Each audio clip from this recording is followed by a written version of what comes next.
અલખ નિરંજન. જય ગિરનારી. સોરઠ દેશ સોહામણો, જૂનો તે જગ ગિરનાર. આવજડા હેંજળ પીએ, એના નમણા રહે નર ને નાર. હાજી, આ એ જ ગિરનાર છે જે તમે જાણતા હશો. એ જ ગિરનાર છે જેને તમે ચડ્યા હશો. એ જ ગિરનાર હશે જેને તમે માણ્યો હશે. આ એ જ ગિરનાર છે જ્યાં વાદળ સાથે વાતો કરે છે. વાદળામાં એને ઢંકાયેલો જોયો હશે. શું તમે જાણો છો ગિરનાર કેટલો ઊંચો છે? શું તમે જાણો છો ગિરનાર ઉપર કેટલી ટોચ આવેલી છે? શું તમે જાણો છો એનો ઇતિહાસ શું છે? ગિરનાર એ જુનાગઢથી 5 કિલોમીટર દૂર ઉત્તરે આવેલું સ્થાન છે. ત્યાં સિદ્ધ 84 ના બેસણા છે. સૌથી ઊંચું ટૂંક, જેને આપણે ટોચ કે સૌથી ઊંચો ડુંગર, ઈ ગોરખનાથનો છે. તે 3600 ફૂટની ઊંચાઈ આવેલો છે. ત્યાર પછીનું ટૂંક અંબાજી માતાની છે, જે 3300 ફૂટની ઊંચાઈ આવેલી છે. સાથે જૈન મંદિર છે, જેની ઊંચાઈ લગભગ 3300 ફૂટની આજુબાજુ છે. ત્યાર પછી ગૌમુખ શિખર, જે 3120 ફૂટની ઊંચાઈ આવેલું છે.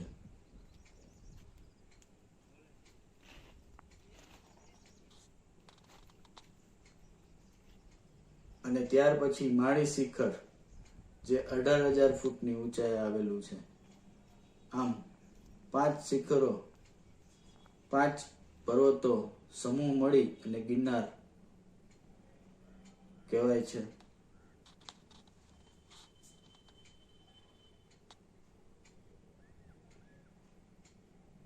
ગિરનાર પર્વત ઉપર લગભગ 866 મંદિરો આવેલા છે.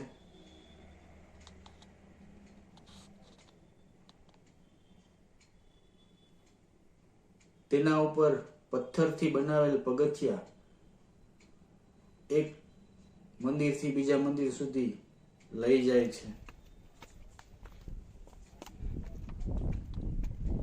ટોટલ ગિરનારના 9999 પગથિયા થાય છે.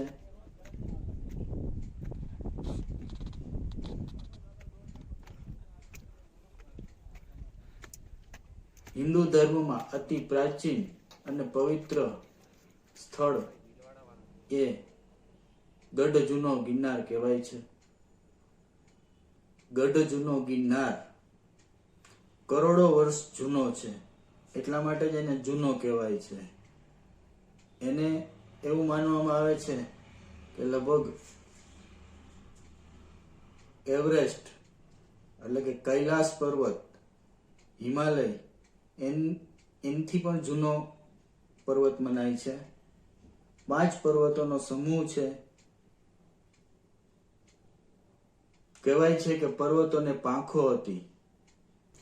ગિરનાર સાથે મૌર્ય વંશ નો નાતો અને ઉજળો ઇતિહાસ છે.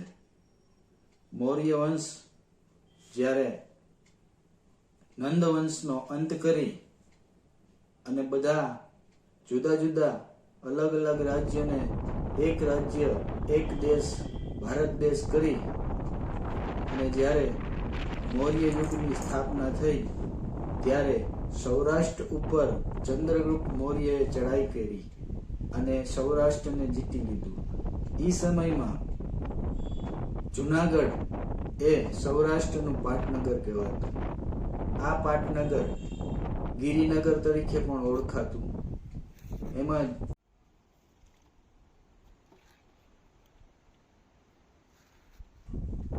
ચંદ્રગુપ્ત મૌર્ય ઈસવીસન 322 પૂર્વ, ત્યાર પછી સુવર્ણસુક્ત નદી પર તેણે નહેરો બનાવી, સુદર્શન તળાવ બનાવ્યું. અશોકના સમયમાં અશોકના શિલાલેખ જે જગવિખ્યાત છે તેને કોતરાવ્યા. મૌર્ય કાળ દરમિયાન ગિરનાર પર્વતને રેવત, ઉજ્જજ્યોત, રૈવતક તરીકે ઓળખવામાં આવતા હતા. જુનાગઢ શહેરને જીર્ણનગરી અથવા ગિરિનગરી તરીકે ઓળખાતી હતી. સમય વીતતાની સાથે ઘણા રાજા રજવાડાઓના રાજ જુનાગઢ સૌરાષ્ટ્ર ઉપરથી ગયા. ઈસવીસન 1152ની સાલમાં રાજા કુમારપાળે ગિરનાર ચડવા માટે પથ્થરમાંથી કોતરાવી અને પગથિયા બનાવ્યા ચડવા માટે.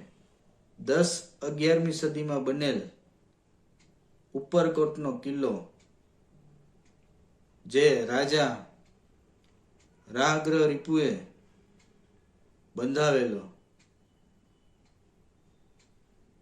રાજા સિદ્ધપુરે જ્યારે જુનાગઢ ઉપર ચડાઈ કરી અને રાખેંગારને મારી નાખ્યો, હણ્યો, ત્યારે તેની રાણી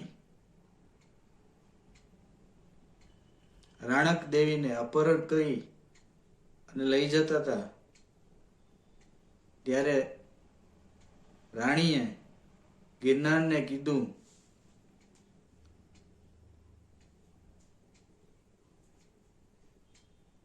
ગોજારા ગિરનાર વડામણા વેરીએ ઉડ્યો, ગોજારા ગિરનાર વડામણા વેરીને કિયો,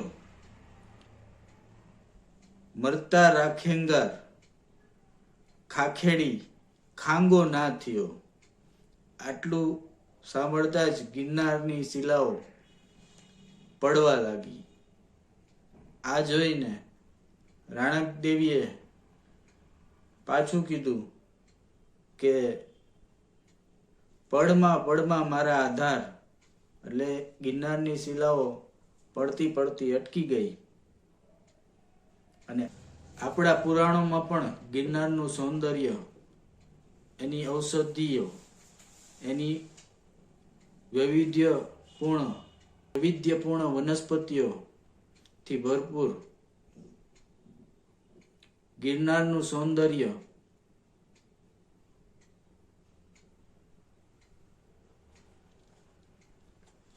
યોગી સંત સુરા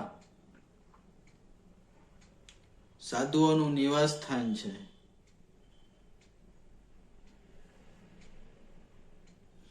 ઇતિહાસ પ્રમાણે ગિરનારને રેવતક, કુમુદ, રેવતાળ અને ઉજ્જજ્યોત પર્વત તરીકે ઓળખાતો ગિરનારને વસ્ત્રાપત ક્ષેત્ર પણ કહેવામાં આવે છે, જ્યાં વસ્ત્રોનો ત્યાગ કરી અને સિદ્ધિઓ પ્રાપ્ત કરવા માટે યોગીઓ, સાધુઓ નિર્વસ્ત્ર નાગા બાવાના સ્વરૂપે તપ, જપ, ભક્તિ, કીર્તન કરે છે.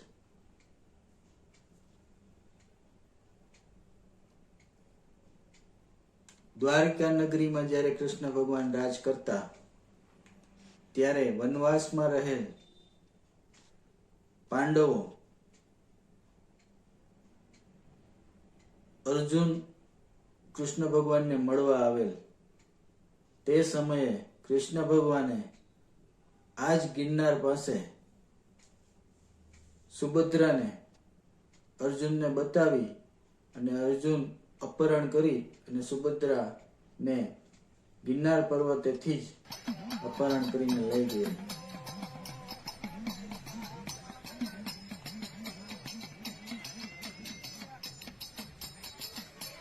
ગિરનાર પર્વત પર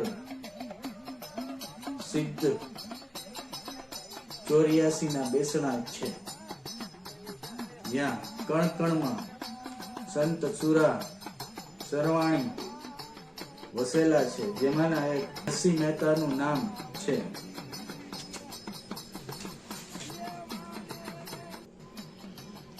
ગિરનારની પરિક્રમા દર વર્ષે ગિરનાર ફરતે 36 કિલોમીટરની પરિક્રમા કરવામાં આવે છે,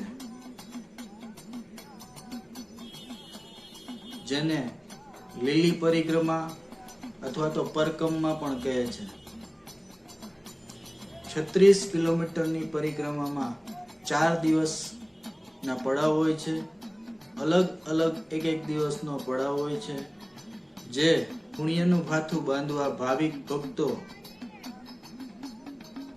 ભક્તિ કરતા કરતા, ભજનો ગાતા ગાતા પ્રકૃતિના ખોળે 36 કિલોમીટરની પરિક્રમા પૂર્ણ કરે છે. આ પરિક્રમા ગીરની તળેટીમાં કારતક સુદ 11ના દિવસે બધા ભાવિક ભક્તો, સાધુ સંતો ભેગા થઈ અને જિલ્લા પ્રશાસન વહીવટ અધિકારીઓ સાથે દીપ જ્યોત પ્રગટાવી બંદૂકના વડાકે આ યાત્રાનો પ્રારંભ કરાય છે.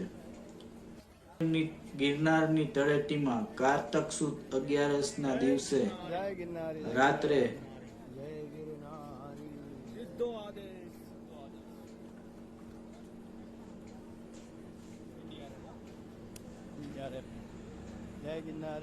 ભવનાથનો મેળો, મહાશિવરાત્રીના દિવસે સમગ્ર ભારતના સાધુ સંતો મહાત્માઓ આ મેળામાં ભાગ લેવા પહોંચી જાય છે. આ મેળો ભવનાથનો મેળો કહેવાય છે. ભારતમાં થતા મેળામાં સૌથી મોટો મેળો કુંભ મેળો કહેવાય છે, અને ત્યાર પછીના બીજા નંબરે આવતો હોય તે આ ભવનાથનો મેળો છે, જેમાં સાધુ સંતો ભારતથી નહીં વિદેશથી પણ ભાગ લેવા આવી પહોંચે છે. સેંકડો કરોડો વર્ષથી આ પરંપરા ચાલી આવે છે.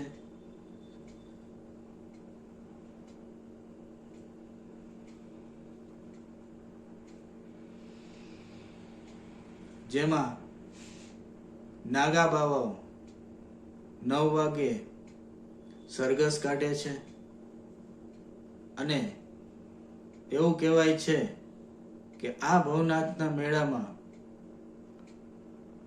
અમર આત્મા અશ્વત્થામા અને 5 પાંડવ જે મૃગીકુંડમાં સ્નાન કરી અને ભવનાથ મહાદેવના દર્શન કરવા મધ્યરાત્રે આવે છે. મહાદેવ હર.